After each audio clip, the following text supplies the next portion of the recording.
Hi, and welcome everyone.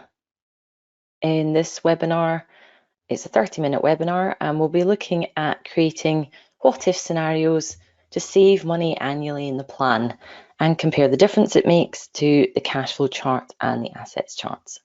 We'll also look at how to use some of the insights to help with the conversation and give an indication of the savings need. So we're going to look at the impact of saving in this session, and I'm going to show you a few scenarios just so you can get the idea of how to save money in the plan and the impact this has. Before I start, let's just have a quick look at the base plan that I've set up here. We've got Mary. She's planning on retiring when she's 65. That's when she's going to stop working. And I've got her living until she's 90 in the plan. She has an income, as you can see in the dashboard here, of 55,000, and she's got expenses of 29,000 in today's terms. Let's just look at the plan settings. Everything in the plan is growing by these plan settings. I've not changed them on the individual item level. So for any investment growth rates or super accounts that we set up, it's going to be 5 minus the fee, 0.5, so that's a 4.5 net growth. If I show the details for the chart, clicking on the top right here, we can see that in the pre-retirement years, I'll just put the legend on while I'm in the dashboard view. In the pre-retirement years, there's her employment. It's assumed to increase over each year of the plan, but it's not increasing as fast as the expenses are. So the expenses are the black line and the blue line. These are going up by 2.5%, and I've set her employment to go up by 1%, which is why towards the end of the plan, there's less of a gap. Then she has her super in retirement and the age pension. Okay, so the first thing we're going to look at is, does she have any surplus income to save? And in this case, especially in the initial years, yes, she does. If I hover over one of these bars, in that pop-up window, you should see right at the bottom, above total surplus income.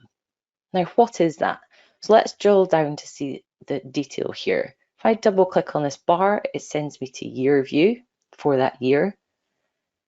We've got the income coming in, and what expenses are being accounted for? Well, there's her basic and leisure, which is that 29,000, which is increasing each year by inflation, and her taxes on her income. So that totals to 38,442. And if you take that off, that's where you get the surplus income. Now, the surplus income will change each year because of these assumptions that I've put in the plan. So if I hover over a bar here, it's 16,558, but by the time she's nearly retired, the surplus is actually now 6,611. So there's a conversation already around, well, what typically happens to this surplus? Do you spend it, or does it just accumulate in your savings account? Do you want to actively save it, and so on? Now you can, if it is being spent, then go and change the expenses, and that will push these black and blue lines further up in the chart, and there'll be less surplus available. By default, Voyant will assume this surplus from regular income sources like employment is assumed spent. So to check that, again, back to year view, go to the investments tab. There's nothing being saved into here.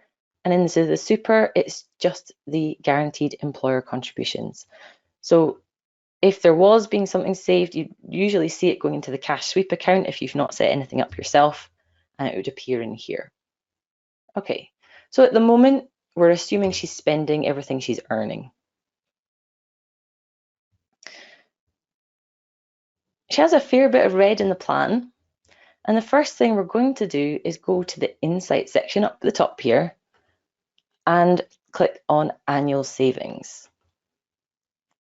This will give us an indication of the savings she needs to make between the start event and the end event, so that's in her pre-retirement years, in order to run her liquid assets to zero by the end of the plan and get rid of that red.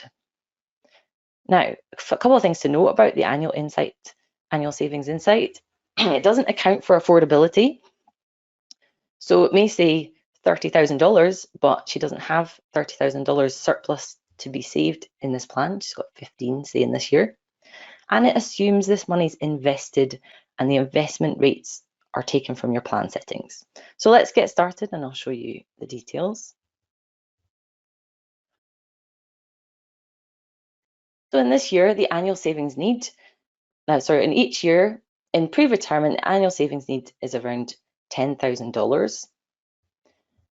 If you're in the insights, a really handy thing to do is to go to year view within the insight. And in here, you can see the assumptions being made in the insight itself. So we're going to click on investments. And here you can see the insight has set up a need analysis account. And each year it's putting in the same contribution amount all the way up until retirement. And then the money's free to be spent. You see the withdrawal starts happening.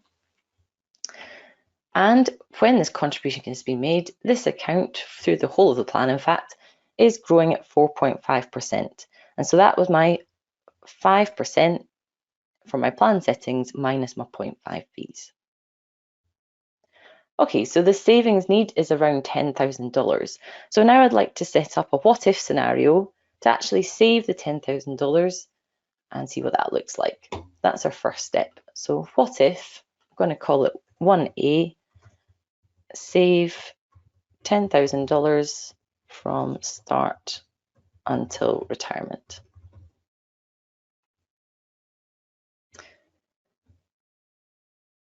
Now, the annual savings insight assumes it's saved into an investment.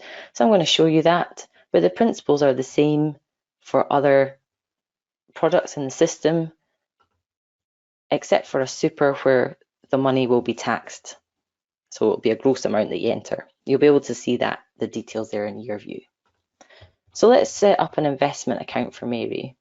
I'm not going to put a balance in it because there's nothing in it yet, but I do want to set up a contribution into this account. Now I'm going to make a contribution of $10,000 every year. It's a bit less than what the annual savings insight said, but I'll round it down. And then the key thing now is to go to timing and say, well, when is this contribution happening? And a nice tip here, if you want a quick way of selecting events in timing, you just click on the stage as opposed to clicking on the event and set a start event. You can just click on the whole stage you see there and it'll highlight the relevant events, and it's much faster. So now I've set up a contribution in the pre-retirement years of $10,000. I'll click done. So contributions are included in that black line of the chart. So this black line, as we'd expect, has pushed upwards away from the blue line because there's contributions being made. There's still a bit of surplus left. And you see the two savings now has the $10,000. But over towards the retirement years, there's no surplus and there's not the full amount being made into that investment account. Again, to check the details, go to year view, investments, and in here you'll see everything that you can check. You can check money coming in and money going out. And there's my net growth rate again. Okay, so what does this show us? Well, it just about gets rid of the red in the plan. Obviously, it wasn't quite as much as what the insight suggested.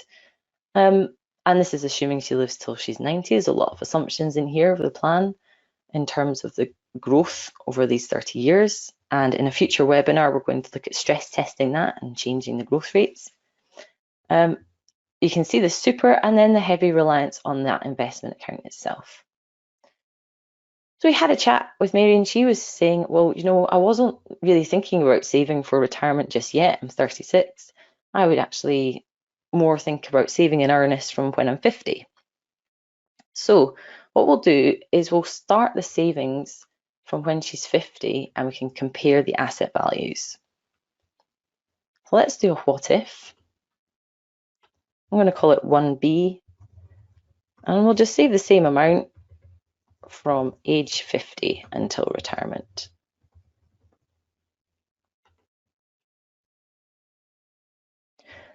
So how do I set this up in the plan? The key thing here is to go to that investment account, because that's where the money's being saved into. So if you're thinking about changing something, think of the thing that the money's going into first. It's still the same amount of contribution, so I'm not going to change this field here, but I am going to go to timing, and I'm going to change the timing. Now, first, I'll need a new event at age 50 in order to start those contributions. To do that, I'll double click on the bar above age 50, and it creates a little event for me without me having to go back to the timeline to do it. So I'm going to call it investment savings start. Set a start event, and contributions end at retirement. So now we have a $10,000 contribution set up, but from age 50. Now remember I said the contributions are in the black line, so let's check. The black line should now step up from age 50, and yes, it does. Again, you can go back to your view and double check in the investments tab, nothing, nothing, nothing, and yeah, there's my $10,000 contribution. Not quite making it to the full 10 at the end of just towards retirement there.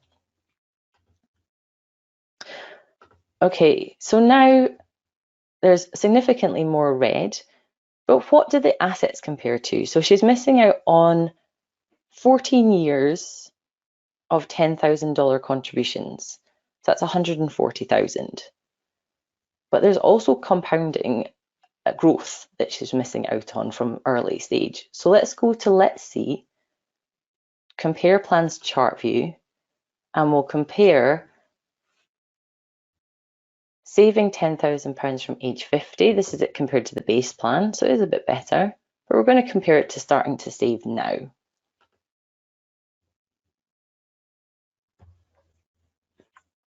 Now there is less red, as you can see in the cash flow chart. Let's have a look at the assets. So if I click on the top right here where it says cash flow, I'm going to select assets. And in here, if I hover over this, in fact, I can take the details off because there only is this investment account in the plan. At retirement, there's 206,000 in the top plan in the investment account, and there's about 589 in the bottom plan. So that's a $383,000 difference, and that's only about a third of that is because of the difference in contributions, the 140.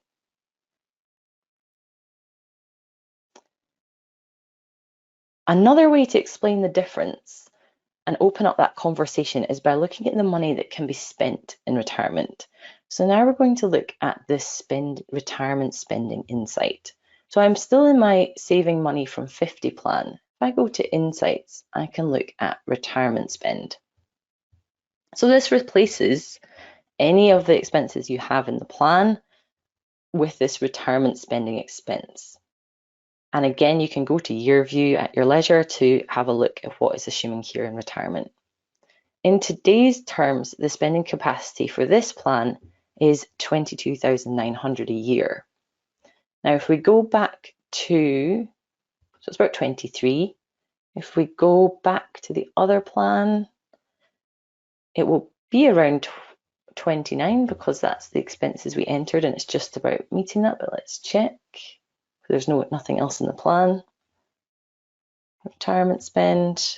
So this is the one where she saves from now.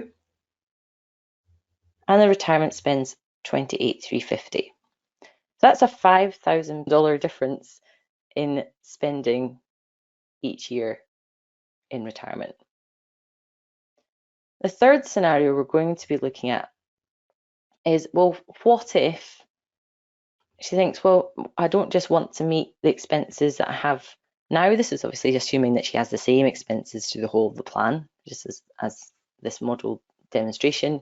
But what if I save up all my surplus. I think I can live to the expenses that I gave you, and that'll give me a bit more wiggle room for spending in retirement. So now we're going to go 1C, save all surplus to investments. Now I'm actually going, you could pick any plan to copy here, but I'll start with the base plan just to show you it from scratch and create this plan.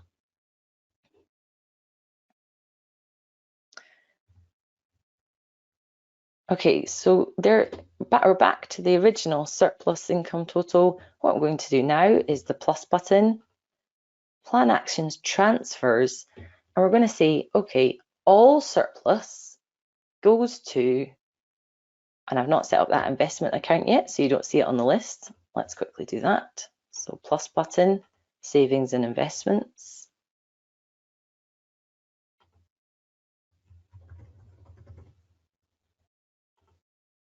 Okay, so that's me set up that $0 investment account ready to receive the money. So transfers all surplus into the investment. It's going to be all available, and it is going to recur. Because it's going to recur in the timing, click on that stage, that pre-retirement stage.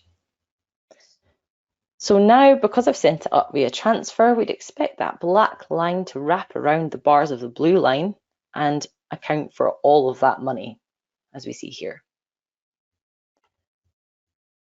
If I swipe to the right, you can see there's now assets left at the end of the plan. And if I go to the retirement spending insight now, we can see what wiggle room there is from the $29,000 that she's spending at the moment, and it's now around $5,000 more than what she's spending right now. So I hope that shows you a bit about how to save money in the plan, how to save the surplus, all the surplus if you want to, but also how to use some of the insights to give you an indication of the savings need as a conversation starter, and also the wiggle room in terms of spending. And just, it might bring it to life in terms of, okay, what does this actually mean? So I'm going to stop there. As I say, there's a reliance here on the growth rate assumptions. So make sure you're comfortable with these. And you, in the next webinar, will be looking at stress testing the plan and changing the growth rates throughout the plan. So any questions at all on anything that you're doing, again, just email support and we'll be more than happy to get back to you and have a chat.